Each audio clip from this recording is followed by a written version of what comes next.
성도 여러분 안녕하십니까? 2024년 12월 20일 금요 새벽 말씀 함께 나누겠습니다. 함께 나누실 하나님 말씀은 시편 109편 1절에서 15절까지입니다. 본문은 박해자로 인해 환난을 당한 다윗의 시편입니다. 본문을 통해서 성도는 선을 악으로 갚는 자를 위해 기도해야 함과 공의로 갚으시는 하나님을 바라보아야 함에 대해서 묵상하겠습니다. 첫째 묵상할 내용은 성도는 선을 악으로 갚는 자를 위해 기도해야 한다는 것입니다. 시편 109편은 시편의 저주시로 알려져 있습니다. 저주시란 불의를 행하는 대적들에게 하나님의 공의로운 심판과 저주가 임하기를 바라는 시입니다. 본문은 다윗의 시로 알려져 있는데 그가 어떤 상황이었는지 정확히 알 수는 없습니다. 다만 다윗은 대적들의 위협으로 인해 극심한 고난을 당하고 있었습니다. 그러면서 하나님께 구원을 갈망하며 대적들이 하나님의 저주를 받게 될 것을 노래하고 있습니다. 그런데 성경에 저주시가 있다는 것은 어떤 면에서 수긍하기 어려운 부분도 있습니다.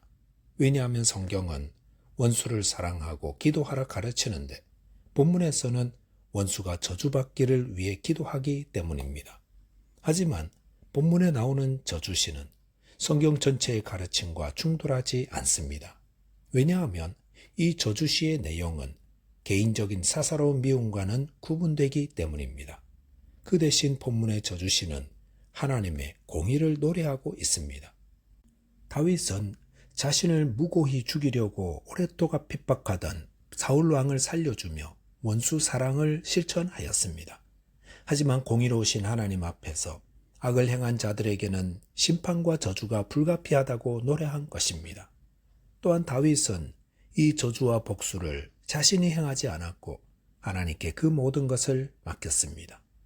이렇게 본문의 저주시는 사사로운 감정으로 행한 것이 아니라 하나님 공의에 근거한 심판을 노래하고 있다는 점에서 성경 전체의 가르침과 일맥상통한다 할 수 있습니다. 본문 1절에 보시면 내가 찬양하는 하나님이여 잠잠하지 마옵소서 라고 하였습니다. 박해자들에게 환난을 당하는 가운데 있었던 다윗은 내가 찬양하는 하나님이여 라고 시작하고 있습니다. 이것은 다윗이 가진 하나님에 대한 절대 믿음을 보여줍니다. 성도는 고난과 환난 속에서도 하나님은 찬송받으실 분이며 또 우리의 절망과 슬픔을 소망과 기쁨으로 바꿀 수 있는 분이라는 믿음을 가지고 어떤 형편에서도 하나님 찬양하기를 잊지 않습니다. 그런데 다윗이 악인에게서 당한 일들은 선을 악으로 갚는 것들이었습니다. 악인들은 거짓된 말을 지어 다윗에게 뒤집어 씌웠는데 왜 그러는지 그 이유는 알 수 없었다 하였습니다. 이 땅에 이런 일을 만날 때 성도는 어떻게 해야 합니까? 먼저 하나님의 살아계심을 믿어야 합니다. 그리고 본문 4절에 보시면 나는 사랑하나 그들은 도리어 나를 대적하니 나는 기도할 뿐이라 하였습니다. 다윗은 선을 악으로 갚는 자들을 위해 기도할 뿐이라 하였습니다. 여기서 다윗이 하지 않은 것이 있습니다. 그것은 스스로 복수하는 것입니다. 나도 받은 만큼 똑같이 갚아주려 하지 않았습니다. 대신에 다윗은 기도할 뿐이라 하였습니다. 다윗이 사울 왕에게 얼마나 충성하였습니까? 블레셋의 골리앗 때문에 사울 왕은 어찌할 줄 몰랐습니다. 그러할 때 다윗이 그를 물리치고 나라를 구했습니다. 사울 왕에게 다윗은 은인입니다. 그런데도 사울은 다윗을 죽이려 대적하였습니다. 그럴 때 다윗은 어떻게 했습니까? 은혜를 모르는 자라고 사울을 공격하려 하지 않았습니다. 다윗은 원수 갚음을 하나님께 맡기고 오히려 사울에게 은혜를 베풀고 끝까지 그를 위해 기도했습니다. 살다 보면 이렇게 선을 악으로 되갚는 자들을 만나곤 합니다. 그럴 때 성도는 함께 악으로 갚으려 하지 말아야 합니다. 그러다가 오히려 정죄당할 수 있습니다. 성도는 원수 갚음을 하나님께 맡겨야 합니다. 그리고 그를 위해 기도해야 합니다. 원수 앞에서 성도가 할 수 있는 일은 기도밖에 없습니다. 아마 이런 말에 분통이 터진다 하실지 모릅니다. 하지만 그것이 맞습니다. 다윗도 그렇게 했고 예수님도 그렇게 하셨고 우리 모든 신앙의 선배들이 그렇게 하여 믿음으로 승리하였습니다. 저와 여러분께서 선을 악으로 갚는 자들을 대할 때에 직접 복수하려 하지 말고 살아계신 하나님께서 다 보고 계심을 믿고 기도하는 자 되시기 바라겠습니다. 둘째로 묵상할 내용은 공의로 갚으시는 하나님을 바라보아야 한다는 겁니다. 본문 6절 이하에서는 대적들에 대한 저주가 소개되고 있습니다. 이 저주는 죄인에게 임할 하나님의 심판을 보여줍니다. 6절에 보시면 악인이 그를 다스리게 하시며 사탄이 그의 오른쪽에 서게 하소서 하였습니다. 악인이 그를 다스리게 하시며 라는 것은 악인을 심판하는 도구로 다른 악인을 사용해 달라는 요청입니다. 하나님은 악인을 심판하실 때 다른 악인을 사용하십니다. 이 기도대로 다윗을 공격했던 사울은 블레셋인들에 의해 죽임을 당했습니다. 그러므로 성도는 악인과 직접 맞서서 복수하는 일을 하지 말아야 합니다. 왜냐하면 심판은 하나님의 영역이기 때문입니다. 하나님은 성도들에게 심판할 수 있는 권한을 주지 않았습니다. 물론 공적인 공의를 위해 재판관들은 심판할 수 있지만 개인이 개인을 심판하는 일은 하나님의 일을 월권하는 죄를 짓는 것입니다. 사탄이 그의 오른쪽에 선다는 것은 고소인으로 서게 되는 것을 말합니다. 성도는 직접 원수 갚는 자 되어서는 안 됩니다. 본문 7절에 보시면 그가 심판을 받을 때에 죄인이 되어 나오게 하시며 그의 기도가 죄로 변하게 하시며라고 하였습니다. 여기서 다윗은 악인이 심판받을 때 유죄 판결을 받게 해달라고 기도하였습니다. 그의 기도가 죄로 변하게 해달라는 것은 악인의 드리는 기도에 대해 응답하지 말아 달라는 내용입니다.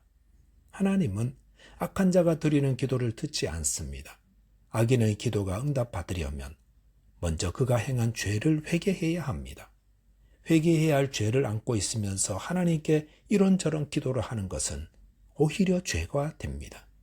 그러므로 예수님도 제물을 드리려다가 형제에게 원망 들을 일이 있으면 먼저 가서 화해하고 그 다음 제물을 드리라 하셨습니다.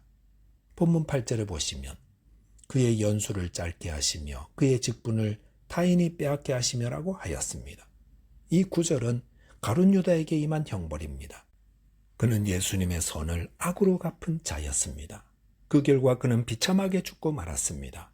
그리고 마띠아가 그의 사도 직분의 자리에 임명되었습니다. 이 말씀은 또한 예수님을 박해한 유대인들이 받을 형벌을 의미하기도 합니다. 유대인들은 하나님의 말씀과 복음을 맡았던 민족이었습니다. 하지만 하나님의 아들을 불의하게 박해하고 죽임으로 그들에게 주어진 거룩한 직분이 신약 교회로 전이되었습니다. 본문 9절 10절에 보시면 그의 자녀가 고아가 되고 그의 아내는 과부가 되며 그의 자녀들은 유리하며 구걸하고 그들의 황폐한 집을 떠나 빌어먹게 하소서라고 하였습니다. 이 말씀은 유대인들의 멸망과 그들이 흩어짐에 대한 예언으로 이해되기도 합니다. 유대인들은 AD 70년 로마에 의해 함락되어 2000년 이상 세계 각지에서 방황해야만 했었습니다. 본문 12절 13절에 보시면 그에게 인애를 베풀 자가 없게 하시며 그의 고아에게 은혜를 베풀 자도 없게 하시며 그의 자손이 끊어지게 하시며 후대에 그들의 이름이 지워지게 하소서라고 하였습니다. 여기 보시면 인애를 베풀 자가 없게 해달라고 하였습니다. 이것은 하나님이 사람들을 통해 인애를 베푸신다는 것입니다. 요셉이 감옥에 갇혔을 때에 하나님은 그곳 책임자를 통해 요셉에게 은혜를 베푸셨습니다. 하나님은 사람을 통해 은혜를 베푸십니다. 하지만 악을 행할 때 그 은혜의 비가 멈추게 됩니다. 본문 14절 15절에 보시면 여호와는 그의 조상들의 죄악을 기억하시며 그의 어머니의 죄를 지워버리지 마시고 그의 죄악을 항상 여호와 앞에 있게 하사 그들의 기억을 땅에서 끊으소서라고 하였습니다. 이 말씀은 이세벨을 떠올리게 만듭니다. 이세벨의 딸은 똑같이 어미의 죄를 답습하여 하나님의 심판을 받아 멸망하고 말았습니다. 다윗은 공의의 하나님께 악인에 대한 저주와 심판을 호소하고 있습니다. 그리고 그 저주와 심판은 참으로 끔찍한 것들입니다. 저와 여러분께서 내 안에 죄가 있는지 살펴 회개하며 또 모든 복수를 공의의 하나님께 맡기시기 바라겠습니다. 기도하겠습니다.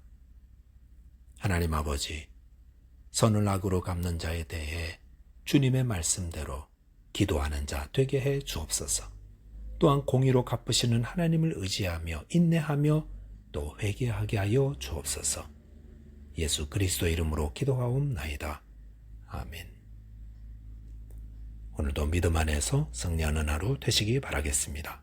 감사합니다.